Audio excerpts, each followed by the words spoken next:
눈과 마음을 혼미케 하여 주의 말씀만 붙잡지 못하게 하는 모든 불신앙과 흑암이 권세는 주 예수 그리스도의 능력의 이름으로 완전히 결박받고 떠나가게 하시고 오직 하나님의 말씀이 우리 인생의 기준이 되어 그 말씀을 붙잡고 따라가는 증인 되게 하여 주옵소서. 감사드리며 예수 그리스도의 이름으로 기도합니다. 아멘. 우리 좌우에 계신 분과 인사하겠습니다. 예수님은 그리스도이십니다. 우리 한 번 더 인사드리겠습니다. 그리스도께서 모든 문제를 끝내셨습니다. 우리 한 번 더 인사드리겠습니다. 오늘 제목을 가지고 인사드리겠습니다. 언약을 이루시는 하나님입니다. 네, 얼마 전에 그 정자동 지역에서 한 카페 사장님을 만났습니다. 카페 사장님을 만났는데 전혀 모르는 분이죠. 모르는 분인데 이제 전도 대상자로 기도하던 그런 분이었습니다. 그래서 이제 그 다락방을 마치고 잠깐 그분이 이제 카페를 이제 오픈하셨기 때문에 그 카페에 가서 대화를 나누는 가운데 이제 이분도 70이 조금 넘으신 것 같아요. 70 초반인데 그런 말씀을 하시는 거예요. 사회적으로 또 경제적으로 성공하신 분인데 본인은 평생 평안함이 없다는 거예요. 평안함이 없고 그리고 행복하지가 않다는 거예요. 본인이 사회적으로도 경제적으로도 응답을 받고 본인이 또 사업을 하고 계시고 그런 분인데 평생 평안함이 없고 행복함이 없다는 거예요. 그래서 그 이유에 대해서 말씀드렸습니다. 하나님을 떠난 인간은 평안할 수 없고 행복할 수 없습니다. 그래서 하나님 만나야 됩니다. 그래서 예수님을 영접하고 하나님의 자녀가 됐는데 그분 이렇게 얼굴을 봐도 이분이 정말 평안함이 없구나라고 얼굴에 써 있을 만큼 그런 분입니다. 근데 이런 분들이 우리 현장에 많이 기다리고 있습니다. 그 사람들에게 필요한 건 복음의 말씀이고 하나님의 언약을 이루시는 그 하나님입니다. 그래서 하나님이 이렇게 영혼을 준비해 놓고 우리의 모든 삶을 인도하시는구나 이 부분을 확인하는 응답의 장이었습니다. 하나님은 모든 것을 우리에게 준비해 두시고 전도의 응답 속에 인도하시고요. 모든 것을 준비하시고 선교의 응답 속에 인도하시고요. 하나님은 모든 삶에 전도와 선교뿐만 아니라 모든 삶의 응답을 준비해 놓고 우리의 삶을 인도하십니다. 그렇죠? 이게 성경 66권에 흐르는 흐름입니다. 흐름. 그래서 하나님 보고 언약의 하나님, 또 영세전에 만세전에 우리의 구원도 그렇게 택하셨고 하나님의 날에 하나님의 때에 우리를 구원하셨죠. 하나님은 준비하시고 하나님의 날에 하나님의 때에 그 응답을 인도하시는 분입니다. 이때 우리가 가져야 될 가장 중요한 열쇠가 뭐냐? 사도행전 13장에 성령의 인도받기 위해 금식하며 집중하며 기도했죠. 그때에 하나님께서는 이 기도하는 안디옥 교회에 하나님이 100% 준비하시고 인도하시는구나 그 믿음과 확신을 주셨어요. 그래서 안디옥 교회 가장 중요한 사람들 있잖아요. 그래서 바울과 바나바, 지금으로 얘기하면 담임 목사님, 부목사님을 선교사로 파송하는 하나님이 100% 안디옥 교회를 인도하고 함께 하시는구나 그 믿음이 있기에 파송하고 그리고 바울과 바나바가 가는 현장에 하나님의 인도임을 확인할 수 있는 준비된 응답과 역사를 하나님이 보게 하십니다. 그래서 하나님은 나의 현장의 응답을 100% 준비해놓고 기다리고 계시는구나 이걸 확인하게 되고요. 하나님은 나의 미래를 100% 준비하고 인도하시는구나 성령의 열매 맺게 하시는구나를 확인하게 됩니다. 그 시작이 하나님이 우리에게 가장 좋은 것을 준비해놓고 인도하시는구나. 그렇죠? 이게 하나님이 약속하신 그 믿음입니다. 그 믿음 따라서 하나님이 역사를 보게 하시고 열매를 맺게 하시죠. 지난주에 우리가 비시드의 안디옥에서의 전도도 마찬가지였습니다. 하나님이 처음 가는 그 현장 속에 하나님이 사람을 준비하시고 장소를 준비하시고 그곳에서 하나님 전달할 메시지도 말씀도 준비하시고 그런 나중에는 하나님이 그 말씀을 듣고 따르는 많은 사람을 준비해 놓고 결과도 준비해 놓고 기다리고 계신 거였죠. 하나님이 주시는 말씀 따라 가보니 확인을 하게 됩니다. 이제 섬에서 바나바의 고향이었던 구브로 그 섬에서 육지로 들어가서 버가항에 들어가서 거기서 다시 비시디아 안디옥으로 들어가는 1차 선교 여행이었습니다. 여러 가지 기후의 어려움. 지난번에 말씀드린 대로 버가라는 지역은 그 대구처럼 분지 지역입니다. 굉장히 습한 지역. 그래서 많은 신학자들이 바울이 거기서 병을 얻어서 많이 아팠을 거다 이런 얘기를 합니다. 근데 하나님이요 기가 막히게 구브로에서 만나게 하셔서 동행하는 사람들 가운데 누가 있었냐? 누가가 있었습니다. 의사 누가. 그렇죠? 마가는 버가에서 떠나는데 의사 누가가 구브로에서부터 동행하기 시작합니다. 그리고 거기서 다시 이제 비시디아 안디옥까지 가는데 비시디아 안디옥은 또 이제 고산지대에 있는 도시예요. 고산지대는 여러분들 아시는 것처럼 산소와 공기가 희박한 지역이잖아요. 그것도 해발 1200m에 있는 고산지대 도시입니다. 그러니까 참 가는 걸음이 이 바울의 이 선교의 발걸음, 전도의 그 발걸음이 만만치 않은. 그래서 많은 신학자들이 마가가 그래서 이제 그 힘든 것을 버티지 못하고 다시 고향 앞으로 집으로 갔다 이렇게 얘기합니다. 구브로 섬에서 버가로 갈 때 풍랑을 만나죠. 풍랑을 만났고요. 또 버가 가보니까 또 병들기 쉬운 면역력이 떨어진 분지 지형이죠. 습하고. 거기서 끝나는 게 아니라 또 다시 움직이는 비시디아 안디옥은 해발 1200m에 고산지대 도시예요. 산소도 부족한. 이 바울의 1차 전도 여행이 그 여정이었습니다. 하나님이 근데 인도하시는 그 길이 그런 여정이었습니다. 그럼에도 불구하고 하나님은 100% 인도받는 그 현장 속에 준비해놓고 기다리는구나라는 그 분명한 확신이 있었기 때문에 그 다음 현장으로 하나님 인도하시죠. 자, 이렇게 하나님이 모든 사람, 장소, 메시지, 말씀, 결과까지 준비해놓고 기다린다면 그럼 그 말씀 속에 내 인생 계획이 정말 들어있는가? 이제는 질문하셔야 됩니다.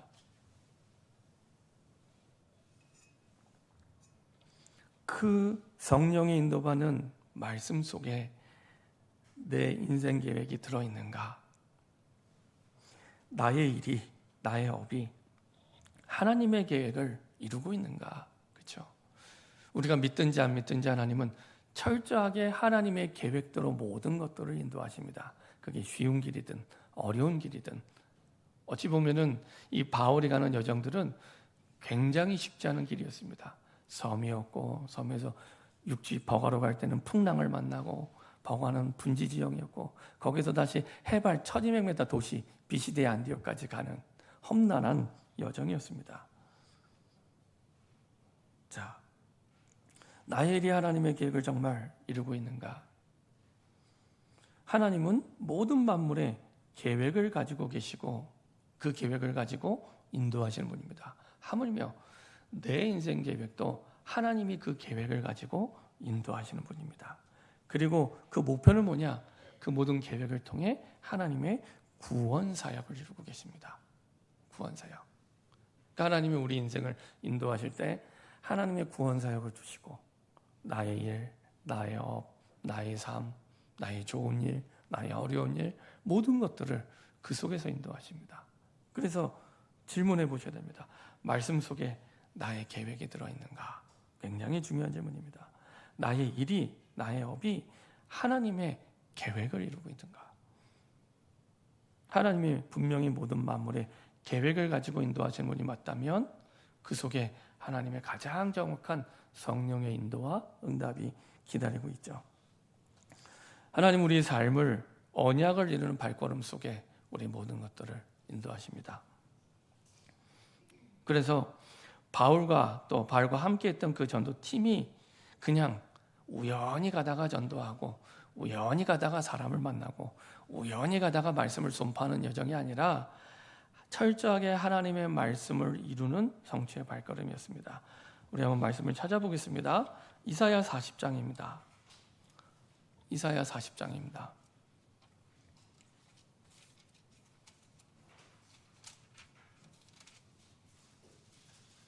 이사야 40장 6절부터 8절입니다.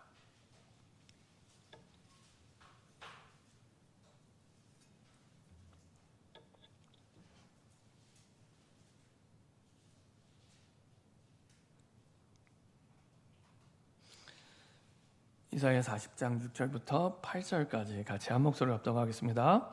말하는 자의 소리여 이르되 외치라. 대답하되 내가 무엇이라 외치리까 하니 이르되 모든 육체는 풀이요 그의 모든 아름다움은 들의 꽃과 같으니 풀은 마르고 꽃이 시듬은 여호와의 기운이 그 위에 붐이라. 이 백성은 실로 풀이로다. 풀은 마르고 꽃은 시드나 우리 하나님의 말씀은 영원히 서리라 하라. 요새는 날씨가 희한하다 보니까 전에는 이렇게 그 꽃이 순차적으로 피었는데 요새는 한꺼번에 펴요. 그래서 목련, 그다음에 벚꽃, 그다음에 유채꽃, 개나리 한꺼번에 피더라고요. 그러다가 이제 어제 좀 비가 오니까 또 한꺼번에 이렇게 또 꽃이 졌어요. 그래서 벚꽃도 많이 떨어졌는데 세상의 모든 것들이 풀과 같고 꽃과 같다는 겁니다. 근데 변하지 않는 게 있습니다. 풀은 마르고 꽃은 시드나 우리 하나님의 말씀은 영원히 서리라. 어제나 오늘이나 영원히 하나님의 말씀은 변하지 않습니다. 그렇죠? 이 변하지 않은 말씀을 실현시키는 발걸음이 바울과 바울 전도팀의 발걸음이었습니다. 자, 이사야 60장 한번 보도록 하겠습니다. 포로다가 되기 전에 이사야가 미리 말씀한 내용인데요. 60장 1절부터 3절, 20절부터 22절만 보도록 하겠습니다. 이사야 60장 1절부터 3절 그리고 20절부터 22절입니다. 이사야 60장 1절부터 3절, 20절부터 22절입니다. 천천히 한 목소리로 합독하도록 하겠습니다. 일어나라, 빛을 발하라.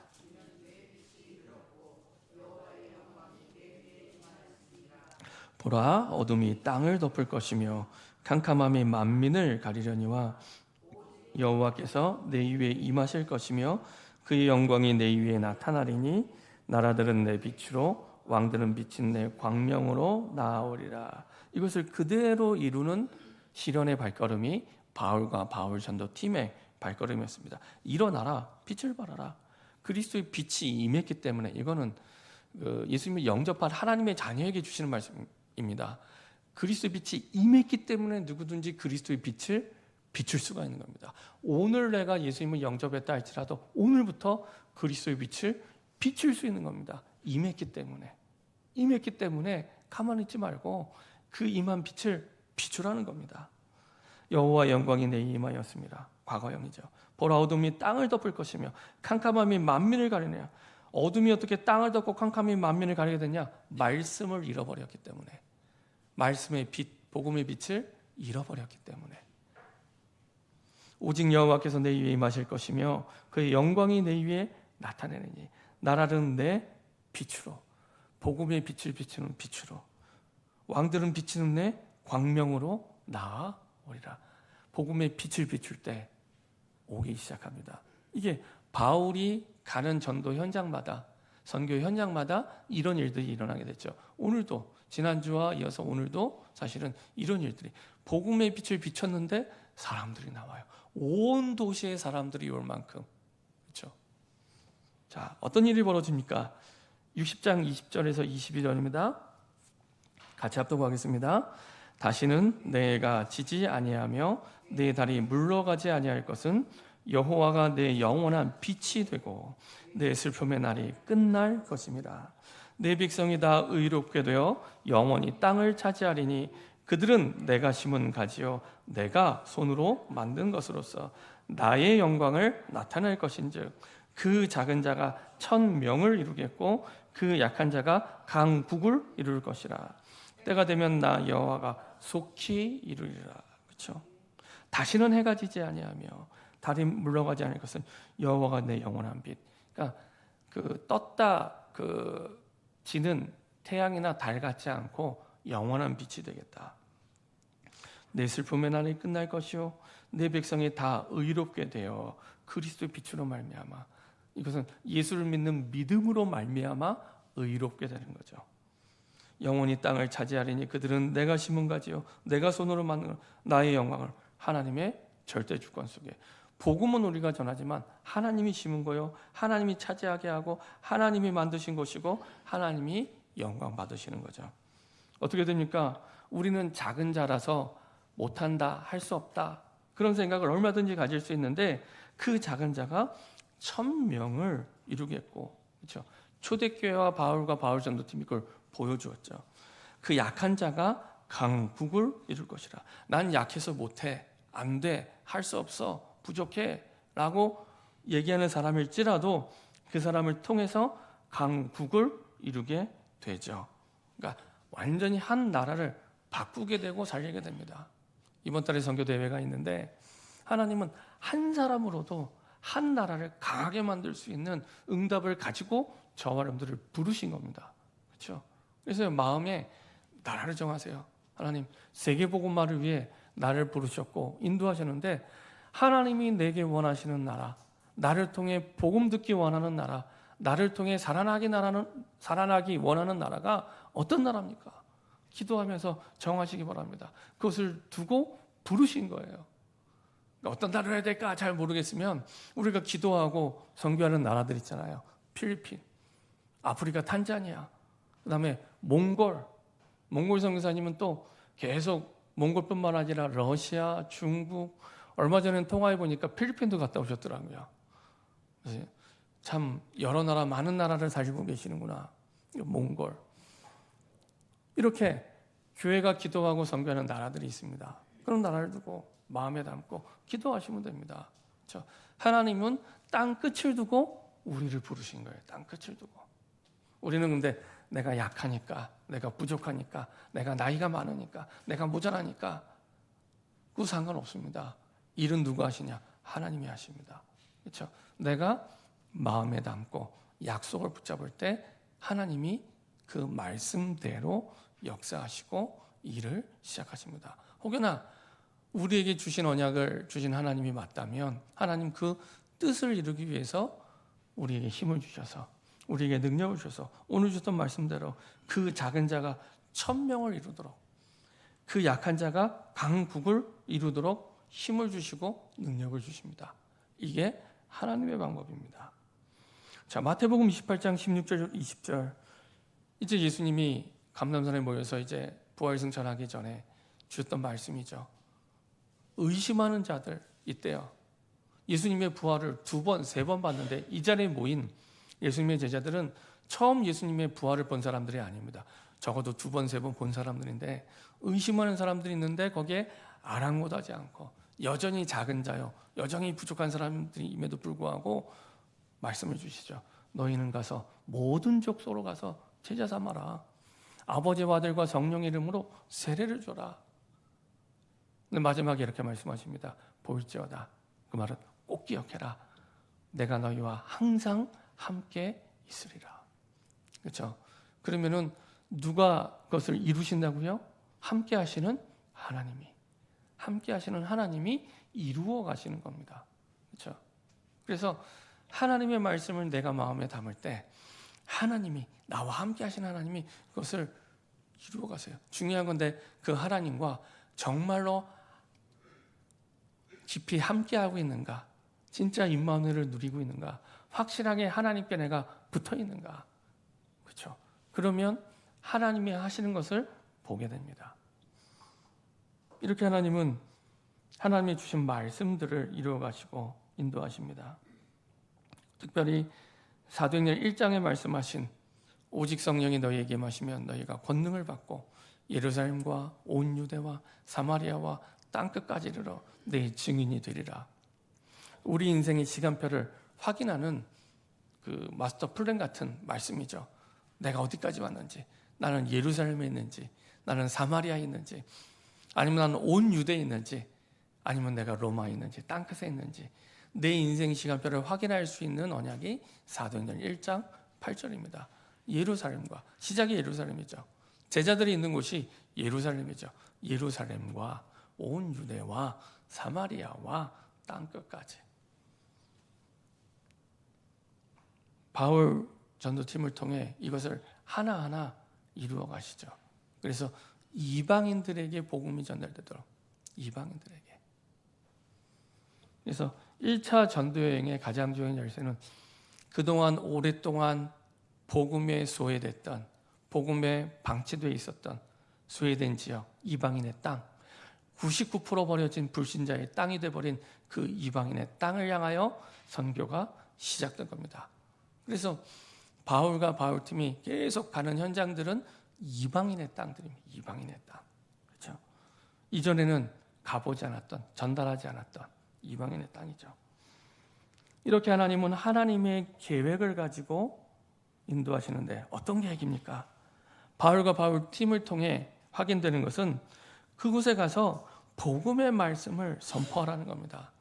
복음의 말씀을 선포하고 복음의 말씀을 증거하는 겁니다. 그래서 복음의 말씀이 온 땅에 흘러 들어가도록, 온 땅에 흘러 들어가도록. 그래서 물이 이렇게 쭉 흘러가는 것처럼 복음의 말씀이 계속해서 흘러 들어가도록. 출애굽기 3장 13절 18절.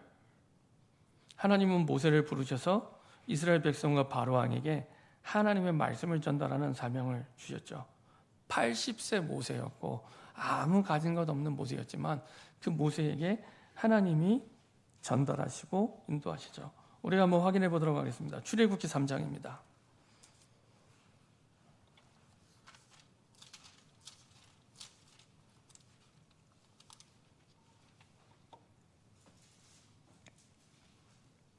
출애굽기 3장 13절부터 18절까지의 말씀입니다.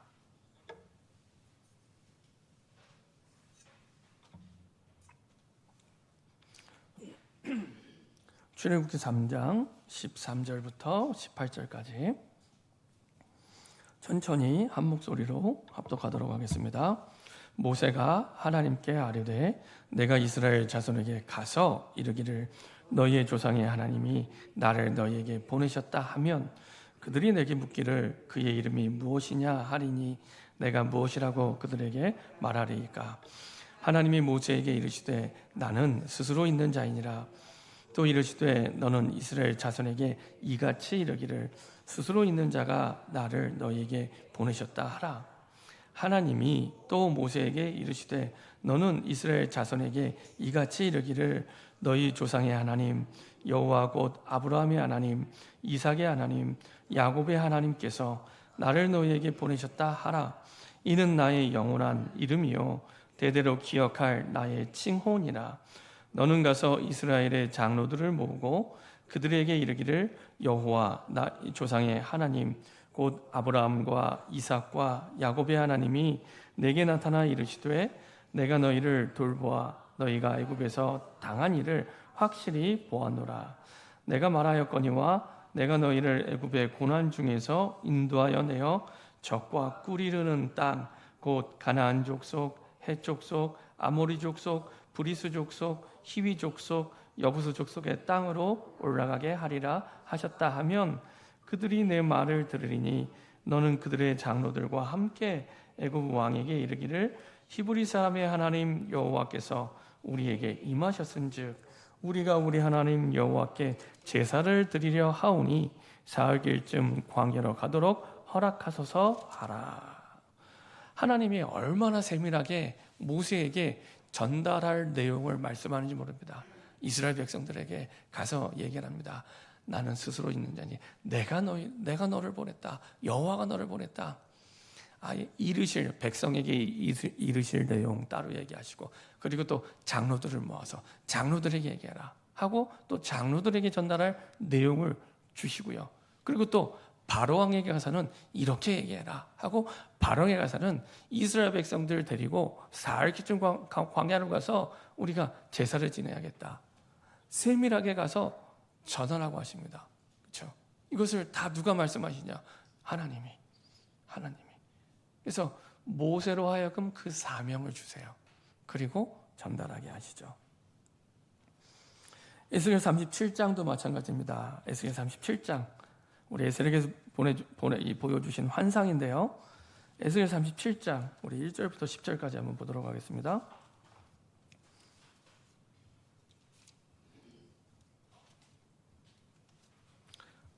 에스겔이 보여주신 환상을 통해 말씀하시는 장면입니다.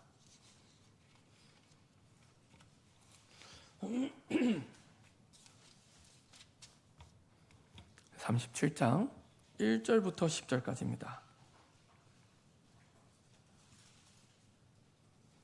에스겔 37장 1절부터 10절까지입니다.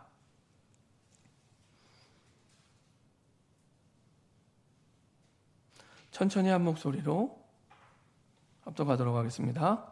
여호와께서 권능으로 내게 임재하시고 그의 영으로 나를 데리고 가서 골짜기 가운데 두셨는데 거기 뼈가 가득하더라.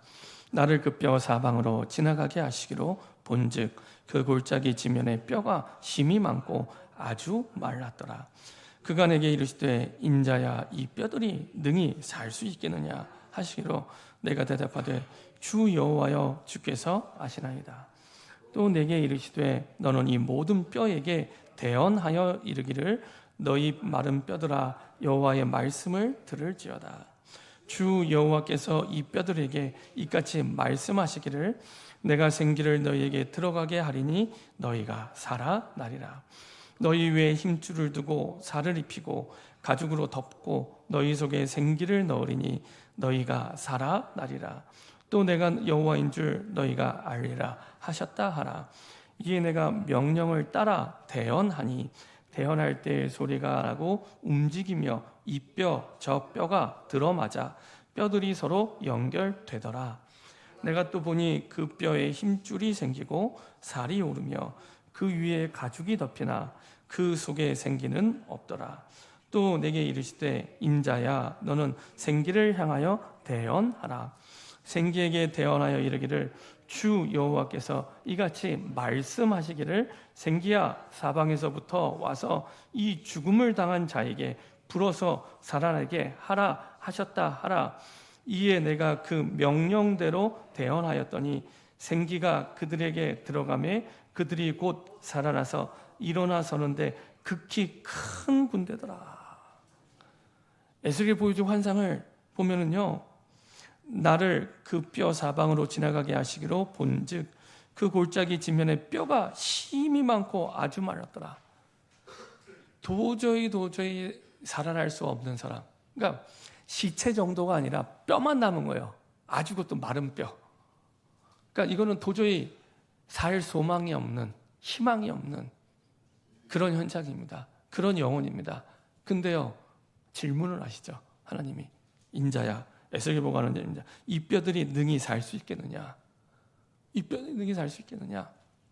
근데 에스겔이 정확하게 답변을 합니다. 산다, 안 산다 그런 말 안 하고요. 이렇게 대답합니다. 내가 대답하되 주 여호와여 주께서 아시나이다. 그렇죠? 누구에게 주권이 있어요? 하나님. 하나님의 뜻이면 뜻이 살아나는 거면 살아나는 거고요. 하나님의 뜻이 죽이는 거면 죽는 겁니다. 그것이 하나님 손에 있다는 겁니다. 하나님 손에. 근데 이제 하나님이 환상을 통해 보여주시죠. 어떻게 보여줍니까? 살아나게 하시는 거예요. 그냥 시체 정도가 아니라 완전히 마른 뼈인데 다시 살아날 수 없는, 전혀 희망이 없는 그런 마른 뼈인데 살아납니다. 어떻게 살아나요? 한 가지 방법입니다.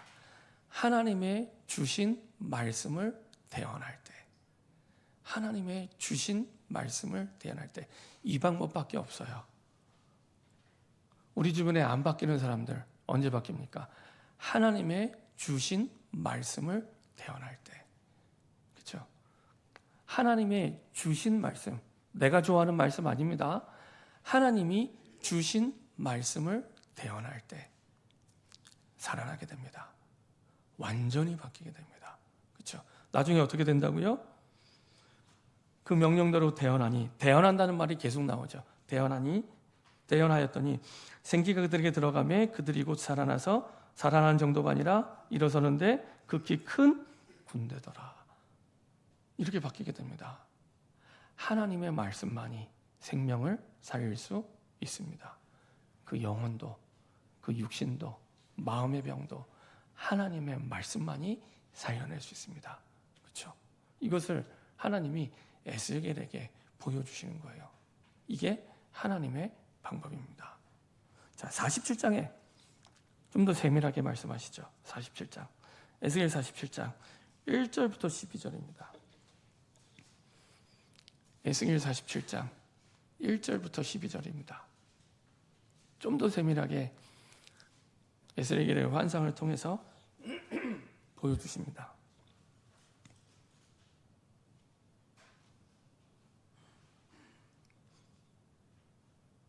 천천히 같이 합독하도록 하겠습니다. 그가 나를 데리고 성전문에 이르시니 성전의 앞면이 동쪽을 향하였는데 그 문제방 밑에서 물이 나와 동쪽으로 흐르다가 성전 오른쪽 제단 남쪽으로 흘러내리더라. 그가 또 나를 데리고 북문으로 나가서 바깥길로 꺾여 동쪽을 향한 바깥문에 이르시기로 본즉 물이 그 오른쪽에서 스며 나오더라. 그 사람이 손에 줄을 잡고 동쪽으로 나아가며 천척을 측량한 후에 내게 그 물을 건너게 하시니 물이 발목에 오르더니 다시 천척을 측량하고 내게 물을 건너게 하시니 물이 무릎에 오르고 다시 천척을 측량하고 내게 물을 건너게 하시니 물이 허리에 오르고 다시 천척을 측량하시니 물이 내가 건너지 못할 강이 된지라. 그 물이 가득하여 헤엄칠 만한 물이요 사람이 능히 건너지 못할 강이더라. 그가 내게 이르시되 인자야 내가 이것을 보았느냐 하시고 나를 인도하여 강가로 돌아가게 하시기로 내가 돌아가니 강 좌우편에 나무가 심히 많더라. 그가 내게 이르시되 이 물이 동쪽으로 향하여 흘러 아라바로 내려가서 바다에 이르리니 이 흘러내리는 물로 그 바다의 물이 되살아나리라. 이 강물이 이르는 곳마다 번성하는 모든 생물이 살고 또 고기가 심히 많으리니 이 물이 흘러 들어가므로 바닷물이 되살아나겠고 이 강이 흐르는 각 처에 모든 것이 살 것이며 또 이 강가에 어부가 설 것이니 엔게디에서부터 에네글라임까지 그물 치는 곳이 될 것이라. 그 고기가 각기 종류를 따라 큰 바다의 고기가 심히 많으려니와 그 진펄과 개펄은 되살아나지 못하고 소금 땅이 될 것이며 강 좌우가에는 각종 먹을 과실나무가 자라서 그 잎이 시들지 아니하며 열매가 끊이지 아니하고 달마다 새 열매를 맺으리니 그 물이 성소를 통하여 나옴이라. 그 열매는 먹을 만하고 그 잎사귀는 약재 되리라. 그렇죠? 그 물이 47장 1절에 보니까 어디서 흘러나온다고요? 성전에서. 강단의 말씀, 교회를 통해 흘러나오는 그 말씀이 흘러 온 세상을 적십니다. 온 세상을 적시는데요. 이게 이 강물이 흘러서 발목에 오르고 무릎에 오르고 허리에 오르고 나중에 내가 건너지 못할 강이 된대요. 헤엄칠 만한 물이요 능히 사람이 건너지 못할 강이라. 우리가 하나님의 말씀을 묵상할 때 얼마만큼 해야 됩니까? 5분 해야 됩니까? 50분 해야 됩니까? 5시간 해야 됩니까? 얼마만큼 해야 됩니까? 능히 헤엄칠 수 없는 강이 될 만큼. 이게 기준입니다. 그 말은 무슨 말입니까? 강물에 내 몸을 맡길 만큼. 그렇죠? 하나님의 말씀에 내 인생을 맡길 만큼. 우리가 하나님의 답을 찾을 때 하나님께 질문하고 말씀을 묵상하죠. 그때 하나님이 내게 주신 말씀의 답을 찾을 때 그 말씀이 나에게 주인 되어서 그 말씀이 나를 이끌어갑니다. 강물에 내 몸, 내 인생을 맡길 만큼. 그때부터 어떤 일이 일어납니까? 7절부터 일어나는 역사가 나타납니다. 어떻게 된다고요? 인자야 내가 이것을 보았느냐 보여주시는 거예요. 나를 인도하여 강가로 돌아가게 하시려고 강 좌우편에, 강은 하나님의 말씀입니다. 성전에서 흘러나온 하나님의 말씀. 강 좌우편에 나무가 심이 많더라. 흘러들어가는 말씀을 통해서 생명이 살아나고 나무가 자라나고 열매를 맺게 되는 거죠. 이 물이 동쪽으로 양하여 아라바로 내려가 바다에 이르러 이 흘러내리는 물로 그 바다의 물이 되살아나요. 이게 이해가 되세요? 아니, 바닷물이 훨씬 강물보다 큰데 성경에서는요, 그 물이, 성전으로부터 흘러난 그 물이 바다를 살리고 바다를 바꿉니다. 그렇죠? 강단을 통해 선포된 그 언약과 말씀이 세계를 복음화하는 하나님의 약속의 말씀이 됩니다. 그렇죠? 우리 상식에는 바닷물이 강물을 바꿔야 되는데 비교할 수 없을 만큼 크니까. 근데 여기서는 그 물이 바다를, 세상을 바꾸기 시작합니다. 이 강에 흐르는 각처의 모든 것이 살 것이며, 그렇죠? 그 모든 것이 사는 기준이 어디세요? 이 강물이 흘러 들어가는 곳마다, 하나님의 말씀이 흘러 들어가는 곳마다, 이게 기준이에요. 거기에 무슨 기후를 얘기하고 상황을 얘기하고 환경을 얘기하지 않습니다. 이 강물이 들어가는 곳마다 살아날 것이요, 이 강가에 어부가 설 것이며 엔게디에서부터 에네글라임까지 금을 추는 곳이 될 것이라. 그 고기가 각기 종류를 따라 큰 바다의 고기같이 심이 많으려니와 구석구석 그 물이 흘러 들어가는 곳에 고기를 건지는, 생명을 살리는 사람 낚는 어부로 저희들을 세우시고 고기를, 생명을 살리는 응답을 누리게 하시죠. 구석구석 그 진펄과 갯벌은 되살아나지 못하고 소금 땅이 될 거죠. 강물이 흘러가지 않은 땅. 그렇죠? 12절 강 좌우가에, 강이 기준입니다. 강 좌우가에는 각종 먹을 과실나무가, 열매 맺는 나무가 자라서 그 잎이 시들지 아니하며 열매가 끊이지 아니하고 달마다 새 열매를 맺으리니 그 물이 성소를 통하여 나옴이라. 그 열매는 먹을 만하고 그 잎사귀는 약재로 되리라. 성소를 통해 나오는 그 말씀을 통해서 하나님이 모든 땅에 시들지 않는, 열매가 끊이지 않는 응답을 주시고 그 잎사귀는 약재료가 되리라. 치유의 말씀이 됩니다. 그 영혼을 치유하고 정신을 치유하고 마음을 치유하고 육신을 치유하고 살리는 그 약재료가 되는 겁니다. 이게 성전으로부터 흘러나온 하나님의 말씀. 그 증인이 누구예요? 바울과 바울 전도팀. 이 에스겔 37장, 47장의 말씀이 실현되는 걸 보여주는 증인이 바울과 바울의 전도팀입니다. 그래서 가는 곳마다 선포되는 그 말씀을 통해서 사실은 그 현장이 살아나고 생명을 얻게 되고, 그렇죠? 열매를 맺게 되고, 그렇죠? 그리고 가는 곳마다 어부를 세워서 그 지역에 많은 또 고기를 잡게 하죠. 바울이 가는 곳마다 이 응답을 보여주는 증인으로 쓰임받게 됩니다. 말씀을 전달할 사명을 주신 거죠. 어떻게 이렇게 말씀의 능력이 있습니까? 마태복음 5장 17절 18절에 이렇게 말씀하고 있습니다. 예수님께서 산상수훈을 통해 주신 말씀인데요. 마태복음 5장 17절 18절 내가 율법이나 선지자를 폐하러 온 줄로 생각하지 말라. 폐하러 온 것이 아니요 완전하게 하려 함이라. 진실로 너희에게 이르노니 천지가 없어지기 전에는 율법의 1.1획도 결코 없어지지 아니하고 다 이루리라. 율법이 완성되신 그리스도로 말미암아 이 복음의 말씀이 선포될 때 율법의 완성되신 그 응답의 축복을 보게 되는 거죠. 다 이루리라.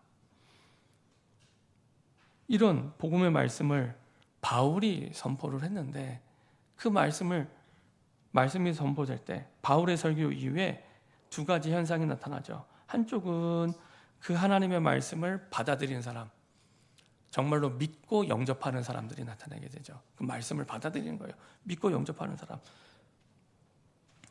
또 한편으로는 그 말씀을 거절하는 사람이 나타나게 됩니다. 그래서 모든 생명의 역사에는 항상 이 두 가지가 같이 나타나요. 어떤 사람들은 말씀을 받아들이는 말씀을 영접하고 믿는 그런 사람들이 나타나는 반면에 또 한편에서는 말씀을 거절하는 사람도 나타나게 됩니다. 말씀을 받아들이고 영접할 때 그때 부흥이 일어나게 됩니다. 그때 부흥이 일어나게 됩니다. 마태복음 13장에 말씀하는 옥토가 바로 이 사람입니다. 말씀을 받아들였을 때, 영접했을 때 30배, 60배, 100배 열매를 맺게 되는 거죠. 그렇죠? 그런 응답을 누리게 됩니다. 심지어 구약 성경에 보면은 룻기에 보면은 룻 같은 경우에는 모압 여인이잖아요. 이방 여인인데 시어머니가 하는 그 내용을 이방 여인임에도 불구하고 어깨너머로 붙잡고 받아들였을 뿐인데 나중에 어떤 응답을 받습니까? 룻이 다윗의 증조 할머니가 됩니다. 다윗의 이방 여인, 구약 시대인데 모압 여인인데 하나님의 말씀을 어깨너머로 들었을 뿐인데 또 하나님이 이렇게 어마어마한 축복을 주시는 거죠. 30배, 60배, 100배 옥토 같은 축복을 주시는 겁니다. 그렇죠? 사도행전 13장 44절을 한번 읽어보겠습니다. 사도행전 13장 44절입니다.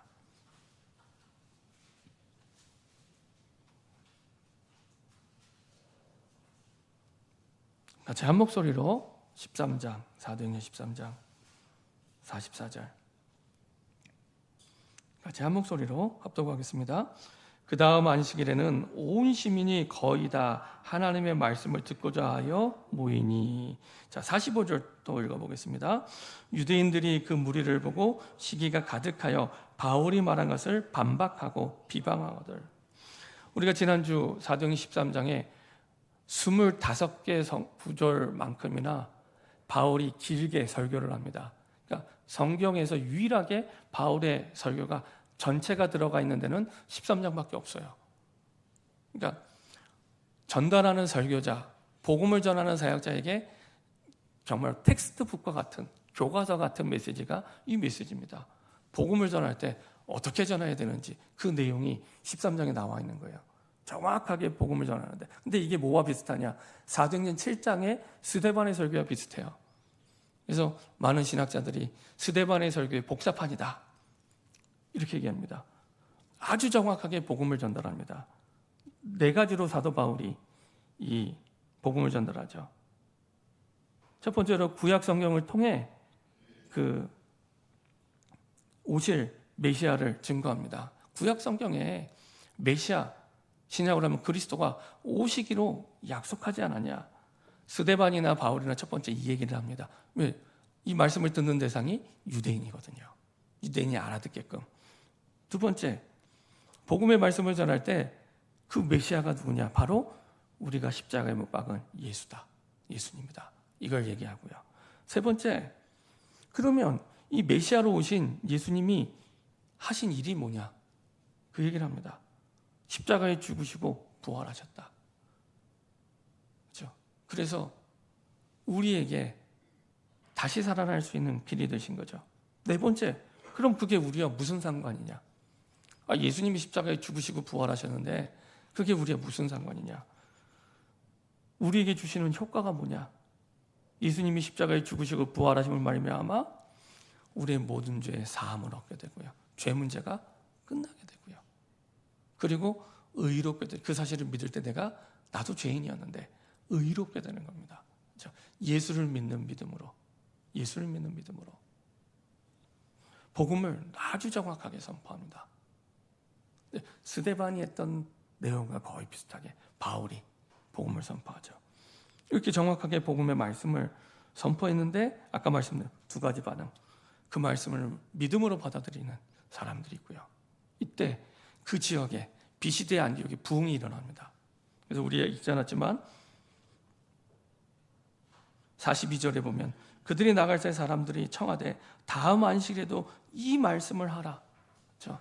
이 복음의 말씀을 또 해라고. 구약에 약속하신 그 그리스도 오신 분이 예수님이라는 이 말씀을 또 해달라 얘기를 합니다. 그리고 많은 사람들이 유대인과 유대교에 경건한 사람들이 많이 바울과 바나바를 따르니. 딱 에스겔 47장에 있는 말씀대로 37장에 있는 말씀대로 많은 사람들이 예수 생명을 얻고 일어나기 시작합니다. 그리고 아예 44절에는요. 그 다음 안식에는 온 시민 비시디아 안디옥이라는 큰 도시의 온 시민이 거의 다 하나님의 말씀을 듣고자 하여 모였대요.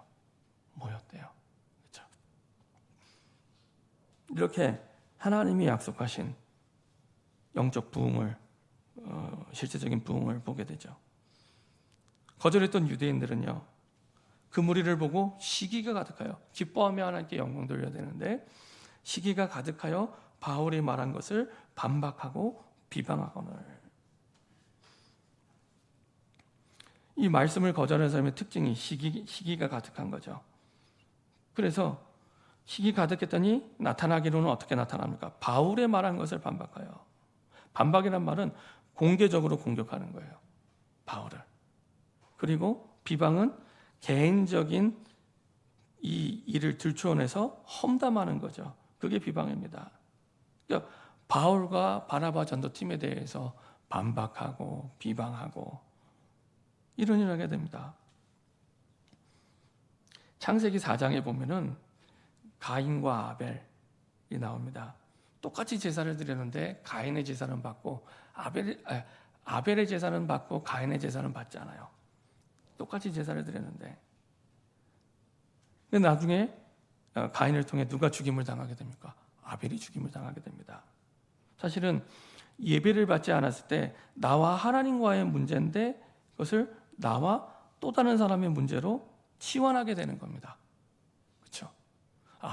하나님이 내게 예배를 안 받아주셨는데 어떻게 하면 내가 하나님께 올바르게 예배드릴 수 있을까?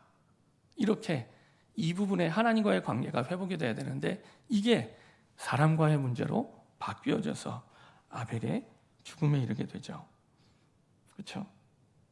이런 것들이 이제 시기가 가득한 사실은 그런 내용들입니다.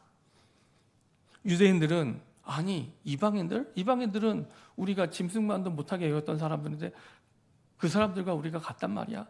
그리고 이제 그 굴러온 돌이 박힌 돌을 뺀다고 외부에서 들어온 사람들이 훨씬 많이 그 지역에 있는 사람들을 따라가는 거예요. 그러니까 그 속에서 시기와 질투가 날 수밖에 없는 그런 상황이 된 겁니다. 자, 사도행전 13장 46절 47절에는 그것 또한 하나님의 말씀이 예언대로 성취된 거다. 이렇게 말씀하시죠. 자, 46절 47절 같이 한 목소리로 합독하도록 하겠습니다. 바울과 바나바가 담대히 말하여 이르되 하나님의 말씀을 마땅히 먼저 너희에게 전할 것이로되 너희가 그것을 버리고 영생을 얻기에 합당하지 않은 자로 자처하기로 우리가 이방인에게로 향하노라. 주께서 이같이 우리에게 명하시되 내가 너를 이방의 빛으로 삼아 너로 땅끝까지 구원하게 하리라 하셨느니라 하니. 오히려 이런 일 때문에 유대인들이 이 복음의 말씀을 거절한 것 때문에 확실한 하나님의 계획을 깨닫게 하세요. 하나님이 내게 이방인들에게 복음을 전하라고 부르셨구나. 그렇죠? 보통 사람 같으면은 거절감에 상처받고 사실은 고향으로 돌아갔을 텐데 마가는 버가에서 고향으로 갔잖아요. 근데 이 사람들은 이 바울과 바울 전도팀은 그 거절감을 통해 하나님의 계획을 깨닫게 돼요. 하나님이 그래서 이방인에게 복음을 전하라고 하는구나. 그리고 나서 집으로 돌아간 게 아니라 어디로 가요? 이고니온으로 갑니다. 그 다음 선교지로 가게 됩니다. 그렇죠? 구약에 이미 예언된 거죠. 이사야 42장 6절 한번 보도록 하겠습니다. 이사야 42장 6절입니다. 바울도 처음에는 이방의 빛으로 부름받았다는 것을 잘 못 깨달았어요. 근데 이런 여정을 통해 확실하게 내 인생에 주신 사명을 깨닫게 하신 거죠. 이사야 42장 6절입니다.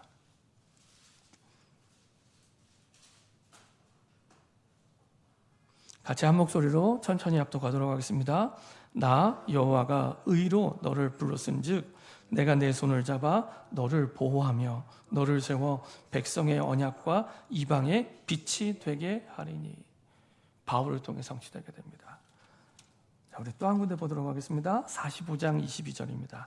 이사야 45장 22절입니다.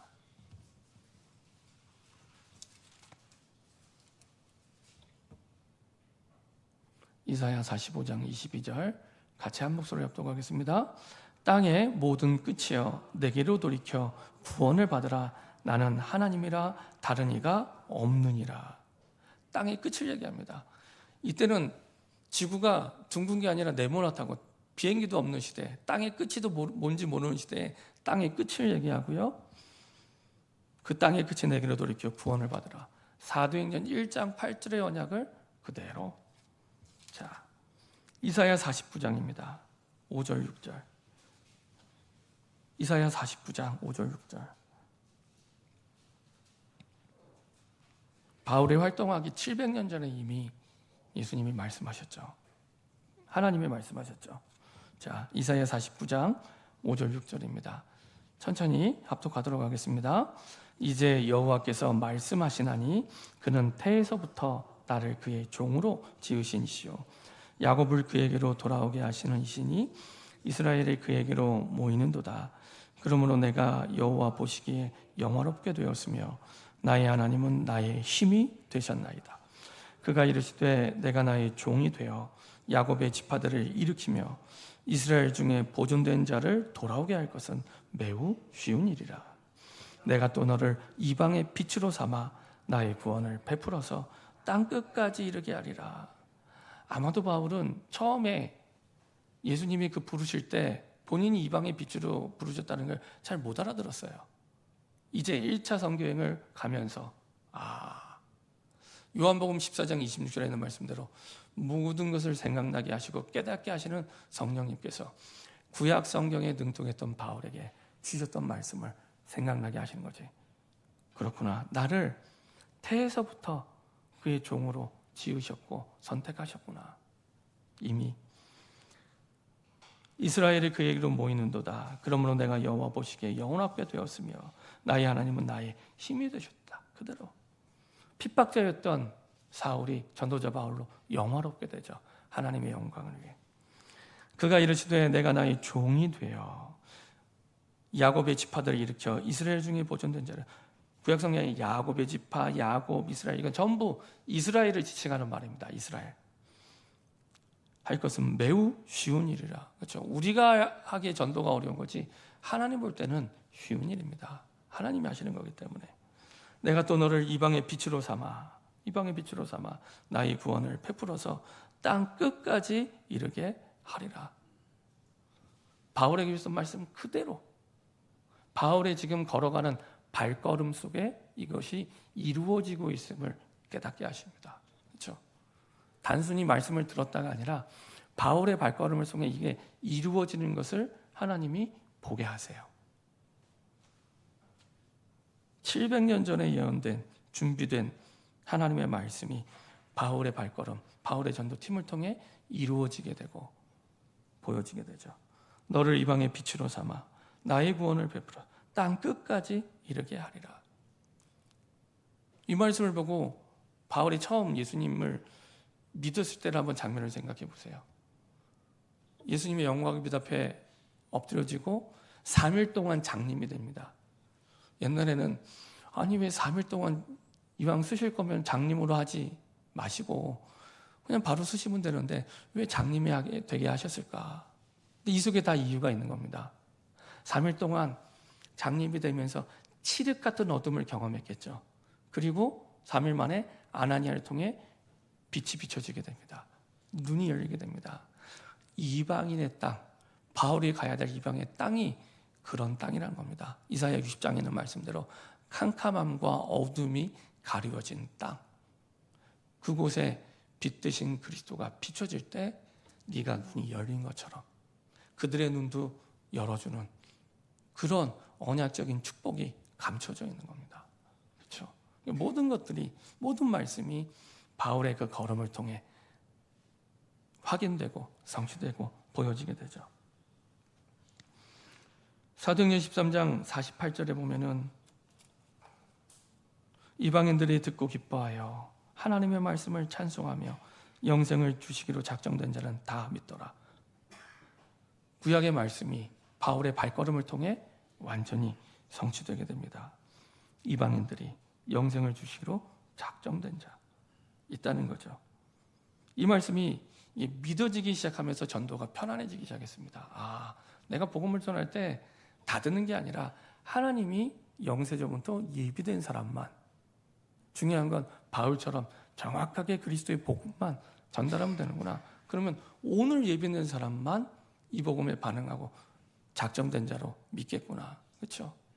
누군지는 모르지만 복음을 받아들이는 그 사람이 있다는 겁니다.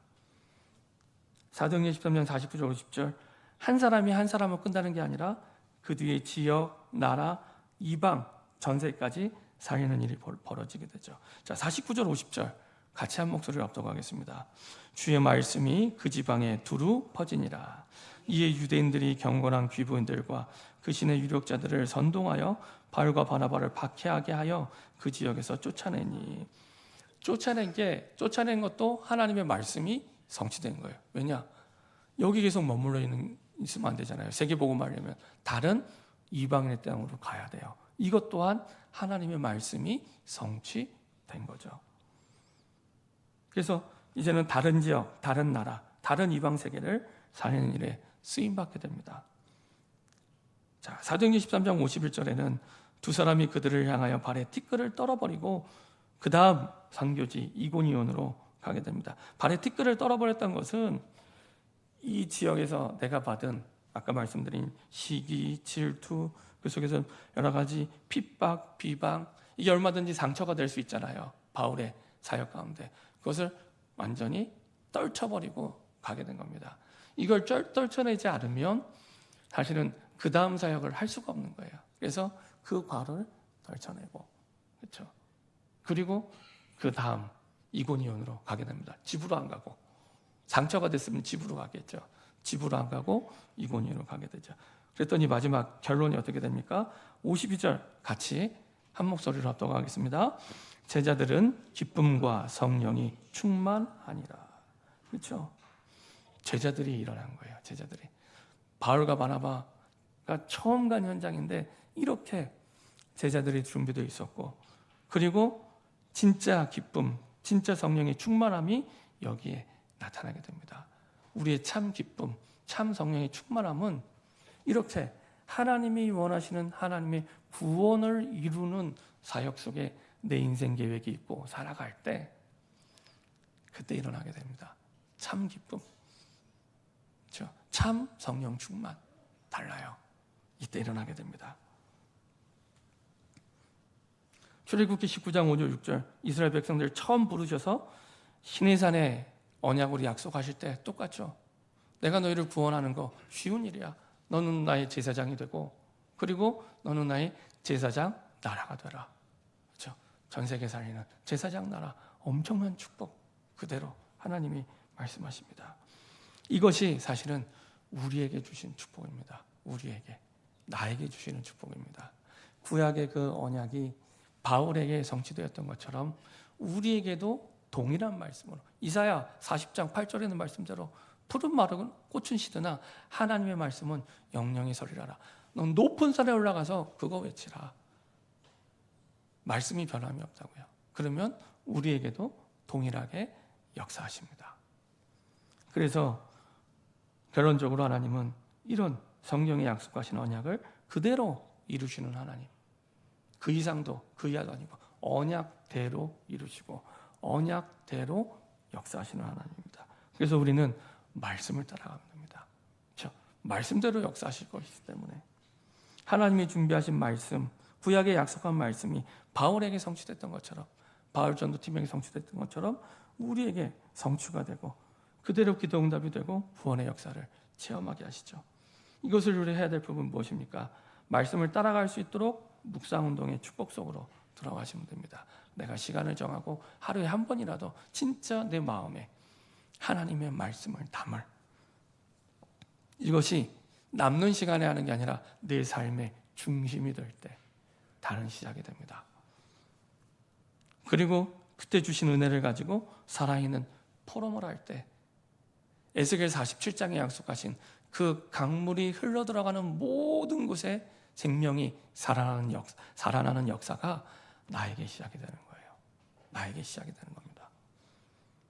그래서 하나님의 목표는 뭡니까? 오직 전도운동 속에 인도받는 나의 삶이 되도록. 그렇죠? 이것이 에스겔 37장, 47장, 그리고 사도행전 13장 44절에서 52절에 주신 바울을 통해 실현된 하나님의 약속입니다. 이런 축복과 응답이 우리에게 새롭게 시작되기를 소원합니다. 우리 합심해서 한번 기도하겠습니다. 합심해서 한번 기도하겠는데요. 하나님, 언약을 이루시는 하나님이 나의 하나님인 줄 믿습니다.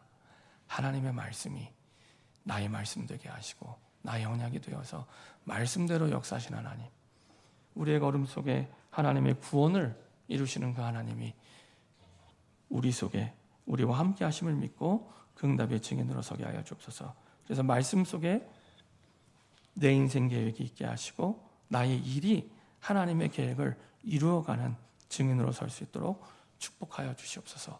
합심해서 한번 기도하겠습니다. 전능하신 하나님,